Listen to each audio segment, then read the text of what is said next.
पुराने समय की बात है। एक राजा था जिसका नाम सुल्तान था। वह अपनी न्यायप्रियता और पराक्रम के लिए दूर दूर तक मशहूर था। उसकी सल्तनत में लोग सुखी और संतुष्ट थे।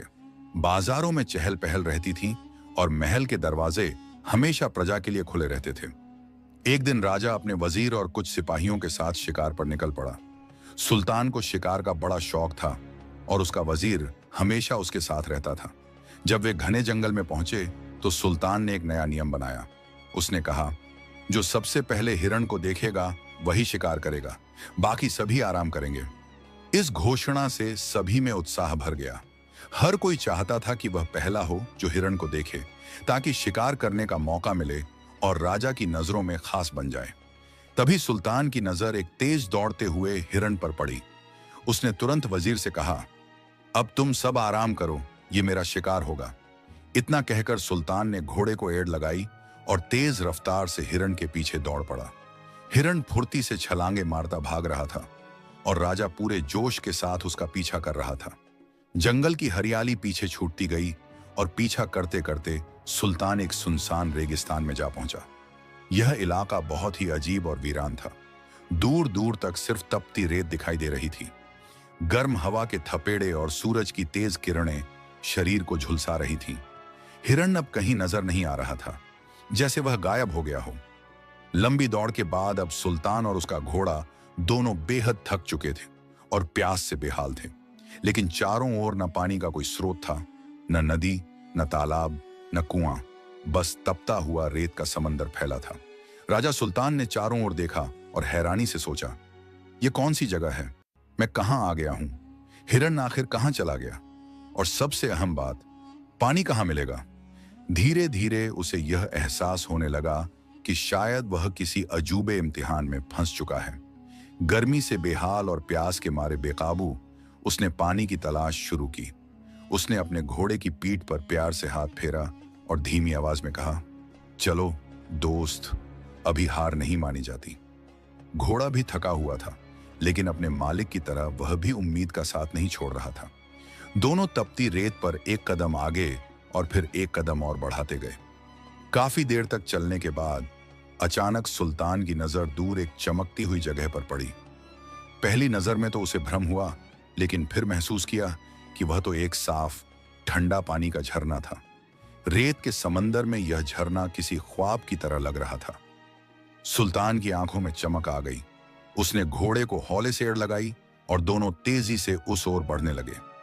जैसे ही वह करीब पहुंचे, उन्होंने देखा कि 3 ग्रामीण लड़कियां वहां पहले से मौजूद थीं और मिट्टी के घड़ों में पानी भर रही थीं। सुल्तान घोड़े से उतरा, आगे बढ़ा और उनमें से एक लड़की से कहा, मुझे और मेरे घोड़े को बहुत प्यास लगी है, क्या तुम थोड़ा पानी पिला सकती हो? लड़की ने उसकी ओर देखा और बिना किसी हिचकिचाहट के बोली, घड़ा तुम्हारे सामने है, खुद पी लो और अपने घोड़े को भी पिला दो, मैं क्यों दूं? राजा यह सुनकर हैरान रह गया। एक आम लड़की का ऐसा बेबाक जवाब। वह सोच में पड़ गया। क्या इसे नहीं मालूम कि यह किसी साधारण व्यक्ति से नहीं बल्कि एक राजा से बात कर रही है? उसने लड़की की आंखों में झांकते हुए मुलायम लहजे में पूछा, क्या तुम्हें पता है कि मैं कौन हूं? लड़की मुस्कुराई और कहा, नहीं, और मुझे इससे कोई फर्क भी नहीं पड़ता। यहां हर राहगीर अपनी प्यास खुद बुझाता है। उसकी 2 सहेलियां पास खड़ी हंसने लगीं। सुल्तान चुपचाप खड़ा रहा। एक ऐसा शासक जिसकी एक आवाज पर पूरी सल्तनत झुक जाती थी, आज एक साधारण लड़की के सामने बेबस खड़ा था। और वह लड़की न तो झुकी न घबराई, उल्टे मुस्कुराकर बात कर रही थी। राजा सुल्तान ने अपने भीतर उठते गुस्से को काबू में रखा। उसने कुछ नहीं कहा, बस खामोशी से झरने से पानी पिया और अपने घोड़े को भी पिलाया। ठंडे पानी ने उसकी थकान तो दूर कर दी, लेकिन दिल में एक नया भाव जन्म ले चुका था, बदले का। वह मन ही मन मुस्कुराया और सोचने लगा, यह एक साधारण ग्रामीण लड़की है। इसे यह अंदाजा तक नहीं कि उसने किससे बात की है। मैं इसे जरूर ऐसा सबक सिखाऊंगा जिसे यह जीवन भर न भूल पाए। उसने बिना कुछ कहे धीरे धीरे लड़की के पीछे पीछे चलना शुरू किया। कुछ ही समय में वह उसके घर तक पहुंच गया। वह एक सीधी सादी झोंपड़ी थी, घास फूस और मिट्टी से बनी हुई। राजा को यह देखकर आश्चर्य हुआ कि इतनी बेबाक और साहसी लड़की इतनी सादगी में जीवन बिता रही है। राजा ने झोंपड़ी के दरवाजे पर दस्तक दी। कुछ देर बाद एक वृद्ध पुरुष ने दरवाजा खोला। उसकी आंखों में सवाल और आश्चर्य साफ झलक रहा था। नरम लहजे में उसने पूछा, कौन हैं आप और किस लिए तशरीफ लाए हैं? राजा ने संजीदगी के साथ मुस्कुराते हुए कहा, मैं इस धरती का राजा हूं, सुल्तान। आज मैं तुम्हारे गांव का मेहमान हूं। यह सुनकर बुजुर्ग व्यक्ति एक पल को स्तब्ध रह गया। फिर उसने आदरपूर्वक राजा को भीतर बुलाया। जो भी थोड़ी बहुत चीजें घर में थीं, उनके जरिए स्वागत किया। राजा कुछ देर बैठा, फिर उसने वह बात कही जिसे सुनकर सब हैरान रह गए। उसने कहा, आपकी सादगी और आतिथ्य से मैं बहुत प्रभावित हुआ हूं। मैं चाहता हूं कि आपकी बेटी से विवाह करूं। इतना सुनते ही वृद्ध की आंखें हैरत से फैल गईं। भीतर से वही लड़की जिसने पानी देने से इनकार किया था, दरवाजे की ओर से सब सुन रही थी। वृद्ध ने थोड़ी देर चुप रहने के बाद शांत लेकिन दृढ़ स्वर में कहा, महाराज, हम गांव वाले साधारण लोग हैं। हम अपने रीति रिवाजों के अनुसार चलते हैं और अपने समाज से बाहर विवाह नहीं करते। आप एक महान शासक हैं, हम आपकी इज्जत करते हैं, लेकिन जरा सोचिए, यदि कल को कोई दुश्मन आपकी सल्तनत पर हमला कर दे, अगर आपको बंदी बना लिया जाए या आपको गद्दी से हटा दिया जाए, तब मेरी बेटी का क्या होगा? फिर उसने एक और बात जोड़ी, और फिर राजाओं को कोई काम धंधा तो आता नहीं। अगर कल को सब कुछ चला गया तो मेरी बेटी कैसे गुजारा करेगी? वह तो एक मेहनतकश जीवन की आदी है। उसे जीवन साथी में कोई ऐसा चाहिए जो उसके साथ कंधे से कंधा मिलाकर जीवन जी सके, न कि सिर्फ सिंहासन पर बैठने वाला राजा। राजा सुल्तान उस बुजुर्ग की बात सुनकर गहरी सोच में डूब गया। ये उसके लिए एक नई बात थी। वह तो एक ऐसा शासक था जिसके एक इशारे पर जमीन से आसमान तक सब हिल जाता था। लेकिन आज एक साधारण गांव वाले ने उससे ऐसा सवाल किया था जिसका कोई तैयार जवाब उसके पास नहीं था। कुछ पल तक खामोशी छाई रही। फिर सुल्तान ने गंभीरता से कहा, आपकी चिंता वाजिब है, लेकिन मैं अपने इरादों और अपने जज्बात में सच्चा हूं। मैं अपनी दौलत का एक हिस्सा आपकी बेटी के नाम कर दूंगा ताकि उसका भविष्य सुरक्षित रहे, और सबसे बढ़कर मैं कोई हुनर सीखने को भी तैयार हूं। भीतर खड़ी लड़की यह सब सुन रही थी। उसके चेहरे पर हैरत के भाव थे। क्या वाकई एक बादशाह कोई काम सीखने के लिए तैयार हो सकता है? उसके मन में सवाल उठे। राजा की बात सुनकर वृद्ध ने कुछ देर सोचा, फिर गहरी नजरों से राजा की ओर देखते हुए कहा, अगर तुम अपने वादे में सच्चे हो तो हमें करके दिखाओ। हमारे गांव में खजूर के पत्तों से दरियाम, टोकरी और मुसल्ला बनाए जाते हैं। अगर तुम यह काम सीख लो तो मैं अपनी बेटी का रिश्ता तुम्हें दे दूंगा। यह शर्त आसान नहीं थी, लेकिन सुल्तान पीछे हटने वाला नहीं था। उसने मुस्कुराते हुए जवाब दिया, मैं तैयार हूं। अगले ही दिन सुल्तान गांव के बुजुर्गों और हुनरमंद कारीगरों के साथ बैठ गया। उसने खजूर के पत्तों को तोड़ना, छीलना, सुखाना और उन्हें अलग अलग आकृतियों में बुनना सीखना शुरू किया। वह बुद्धिमान और पढ़ा लिखा था, इसलिए उसने जल्दी ही इस कला में हाथ जमा लिया। कुछ ही दिनों में वह सादा दरियों और मुसल्लों पर सुंदर डिजाइन बनाने लगा। उसने रंग बिरंगे पत्तों से कविताओं की पंक्तियां और सुंदर चित्र भी बुनने शुरू किए। उसके हाथों से बनी चीजें इतनी दिलकश और अनोखी थीं कि पूरा गांव हैरान रह गया। हर ओर उसकी मेहनत और कला की चर्चा होने लगी। जब राजा सुल्तान ने अपने हाथों से बनाई हुई दरियाम, मुसल्ले और टोकरियां लड़की के पिता के सामने रखी, तो गांव के लोग हैरानी से एक दूसरे को देखने लगे। वह सब यह सोच भी नहीं सकते थे कि एक बादशाह इतनी मेहनत और विनम्रता से उनका हुनर सीख सकता है। बुजुर्ग ने राजा के काम को गौर से देखा, फिर हल्के से मुस्कुराया और कहा, तुमने न सिर्फ हमारा काम सीखा बल्कि उसे एक नई खूबसूरती दी है। अब मुझे कोई एतराज नहीं। मैं अपनी बेटी का हाथ तुम्हें सौंपने को तैयार हूं। आखिरकार वो दिन भी आ गया। सुल्तान और सकीना की शादी हो गई। गांव में कोई शाही तामझाम तो नहीं था, लेकिन सादगी, सच्चाई और खुशी की रौनक हर तरफ थी। शादी के कुछ दिन बाद सुल्तान सकीना को लेकर अपने महल लौटा। महल में जश्न का माहौल था। वजीर, अमीर और तमाम दरबारी बेहद खुश थे। शहर में दावतों का आयोजन हुआ, संगीत बजा और चारों तरफ मुबारकबादें गूंजने लगीं। हर कोई यही कह रहा था, बादशाह सलामत न सिर्फ सलामत लौटे हैं बल्कि अपने साथ एक नेकदिल मलिका भी लाए हैं। लेकिन जैसे ही जश्न खत्म हुआ, सुल्तान ने एक ऐसा हुक्म सुनाया कि पूरे दरबार में सन्नाटा छा गया। उसने गंभीर स्वर में कहा, मलिका सकीना को कैद खाने में डाला जाए। दरबारी स्तब्ध रह गए। किसी की हिम्मत नहीं हो रही थी कुछ पूछने की। आखिरकार वजीर आजम ने साहस कर पूछा, हुजूर, आप ये क्या फरमा रहे हैं? आखिर क्यों? बादशाह की आंखों में एक ठंडी मगर तेज चमक थी। उसने धीरे से कहा, यह वही लड़की है जिसने एक दिन मुझे पानी देने से इनकार किया था, जिसने मेरे साथ बेइज्जती से बात की थी, मुझे न पहचान कर मेरा मजाक उड़ाया था। तभी मैंने ठान लिया था कि एक दिन इसे ऐसा सबक सिखाऊंगा जो जिंदगी भर याद रहेगा। पूरा दरबार स्तब्ध था। सभी जानते थे कि यह फैसला नाइंसाफी है, लेकिन बादशाह का आदेश कोई टाल नहीं सकता था। सिपाहियों ने आगे बढ़कर सकीना को पकड़ लिया। वह चुपचाप खड़ी रही। जैसे ही वे उसे ले जाने लगे, सकीना मुस्कुराई और धीरे से बोली, बादशाह सलामत, मैं जानती थी आपके दिल में मेरे लिए इंतकाम की आग अब भी जल रही है, मगर अब जो भी करना है कर लीजिए। मेरा नसीब मेरा है और मैं उसे सर झुकाकर स्वीकार करती हूं।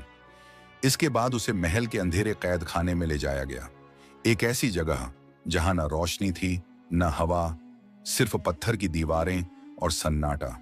कैद खाने की वह ठंडी अंधेरी कोठरी जहां रोशनी की एक किरण तक मुश्किल से पहुंचती थी, अब सकीना की दुनिया बन चुकी थी। उसे रोज सिर्फ एक रोटी और थोड़ा सा पानी दिया जाता था। वह एक सीधी सादी गांव की लड़की थी जिसने कभी ऐसा कठोर इम्तिहान सोचा भी नहीं था। लेकिन वह न टूटी न शिकायत की। हर रात ठंडी दीवार से पीठ टिकाकर वह आकाश की ओर देखती और दुआ मांगती, ऐ परवरदिगार, मेरा इरादा किसी को दुख पहुंचाने का नहीं था। अगर मेरी नादानी से बादशाह का दिल दुखा हो तो मुझे माफ कर दे, मुझे इस कैद से रिहाई दे और मेरे हक में बेहतरीन फैसला फरमा। उधर महल में बैठा सुल्तान अपने अहंकार की जीत का जश्न मना रहा था। वह सोचता था, अब उसे पता चलेगा कि एक बादशाह से उलझने का अंजाम क्या होता है। मगर वक्त का पहिया तो कभी एक सा नहीं चलता। दिन बीतते गए, लेकिन सुल्तान ने गौर किया, सकीना की हालत बिगड़ने के बजाय और मजबूत होती जा रही है। वह न गिड़गिड़ाती न रोती, बस सब्र करती और दुआ मांगती। उसका चेहरा दर्द में भी रोशन था। फिर एक दिन किस्मत ने ऐसी करवट ली जिसकी किसी को उम्मीद नहीं थी। सुल्तान ने फिर से शिकार पर जाने का निर्णय लिया, मगर इस बार बिना किसी साथी या वजीर के। वह अकेले ही निकल पड़ा जंगल की ओर। आज उसकी चाहत और दूर तक जाने की थी। हिरण का पीछा करते करते वह अनजाने में अपनी ही सल्तनत की सरहद पार कर गया और एक दूसरी सल्तनत की जमीन में दाखिल हो गया। वहां के सिपाहियों ने एक अजनबी शिकारी को अपनी जमीन पर देखा और तुरंत गिरफ्तार कर लिया। जब वे उसे अपने राजा के दरबार में लाए, दरबार के राजा ने एक ठहाका लगाते हुए कहा, अरे, तो ये है वह घमंडी शासक जो अपनी ताकत के घमंड में दूसरों पर जुल्म करता है। अब देखो किस्मत कैसे पलटी है। आज से तुम हमारी सल्तनत के कैदी होंगे। तुम्हारा ठिकाना होगा अंधेरा कैद खाना। राजा सुल्तान को फौरन उस कैद में डाल दिया गया, जहां न रोशनी थी न आराम, सिर्फ एक रोटी, थोड़ा सा पानी और पत्थर की दीवारें थीं। बिल्कुल वही हालात जो उसने एक दिन सकीना के लिए बनाए थे। अब सुल्तान के सामने अंधेरा था और अतीत की वह लड़की जो हर रोज उसके साथ इंसाफ की दुआ मांगती थी। अंधेरे, सर्द और वीरान कैद खाने में बैठा सुल्तान अब पहले जैसा नहीं रहा था। उसकी आंखों में न घमंड था न गुरूर, सिर्फ पछतावा था। उसकी हालत अब वही थी जो कभी सकीना की थी। अब उसे हर लम्हा अपनी गलती का एहसास होने लगा था। वह हर रात दीवार से सिर टिकाकर आंसू बहाता और खुद से बड़बड़ाता, ऐ अल्लाह, मैंने सकीना पर जुल्म किया, अपनी ताकत पर घमंड किया, मगर अब मैं टूट चुका हूं। मुझे एक मौका दे ताकि मैं अपनी गलती सुधार सकूं। बस एक मौका। कुछ दिन यूं ही बीते। फिर एक दिन सुल्तान के जहन में एक ख्याल आया, सिर्फ पछतावे से कुछ नहीं होगा, मुझे कोई रास्ता निकालना होगा, एक ऐसा तरीका जिससे मैं बाहर निकल सकूं। अगले दिन जब कैद खाने का पहरेदार पास बैठा था, सुल्तान ने नरम लहजे में उससे कहा, भाई, तुम रोज मेरा वक्त यूं ही गुजरते देखते हो, लेकिन मैं खाली बैठा नहीं रह सकता। मैं एक हुनर जानता हूं। खजूर के पत्तों से बेहतरीन दरियाम, टोकरी और जानमाज बनाना मुझे आता है। अगर तुम मेरे लिए कुछ खजूर के पत्ते ला सको तो मैं तुम्हारे लिए सुंदर चीजें बना सकता हूं। तुम उन्हें बाजार में बेच सकते हो, पैसे कमा सकते हो। मैं यूं भी यहां फुर्सत में हूं, क्यों ना तुम्हारा भला हो जाए। पहरेदार एक लालची किस्म का आदमी था। उसने सुल्तान की बातों में फायदा देखा और अगले ही दिन कुछ पत्ते लेकर हाजिर हो गया। सुल्तान ने पूरी लगन और कला से काम शुरू किया। कुछ ही घंटों में उसके हाथों से ऐसी सुंदर दरियाओं, मुसल्ले और जानमाज तैयार हुए कि देखने वाला दंग रह जाए। सुल्तान ने वो सामान पहरेदार को देते हुए कहा, इन्हें बाजार ले जाओ और देखना लोग कैसे हाथों हाथ ले जाते हैं। पहरेदार जब उन चीजों को लेकर बाजार पहुंचा तो सचमुच हैरान रह गया।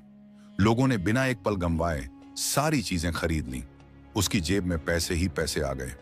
अब वह रोज खजूर के पत्ते लाने लगा और सुल्तान हर दिन नई नई चीजें बनाकर देता रहा। पहरेदार को फायदा हो रहा था और धीरे धीरे सुल्तान उस पर भरोसा जमाने में कामयाब हो रहा था। अब उसके पास एक मौका था, एतमाद का, समझदारी का और शायद रिहाई का। एक रात जब कैद खाने की हर दिशा में सन्नाटा पसरा था और पहरेदार ऊँघने लगा था, सुल्तान ने एक नई दरिया बुननी शुरू की। लेकिन यह कोई साधारण दरिया नहीं थी। उसने खजूर के पत्तों के बीच बड़ी सावधानी से बारीक चमड़े के टुकड़े छिपा दिए, जिन पर बेहद नफीस अंदाज में एक खुफिया पैगाम लिखा गया था। मैं सुल्तान हूं, अपनी सल्तनत का शासक। मुझे दुश्मन सल्तनत ने बंदी बना लिया है। जो कोई यह संदेश पढ़े कृपया मेरी सल्तनत पहुंचाए। मेरे वजीर से कहे कि मुझे बचाने के लिए तुरंत कोई उपाय करे। पैगाम इतनी कुशलता से दरिया के भीतर छुपाया गया था कि बाहर से देखने पर कोई अंदाजा भी नहीं लगा सकता था। अगले दिन जब पहरेदार आया तो सुल्तान ने जानबूझकर खुद को थोड़ा थका हुआ दिखाया और धीमी आवाज में कहा, आज की दरिया बहुत खास है।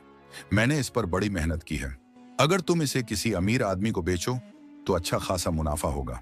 लालच में डूबा पहरेदार दरिया लेकर सीधा बाजार गया। किस्मत ने फिर करवट ली।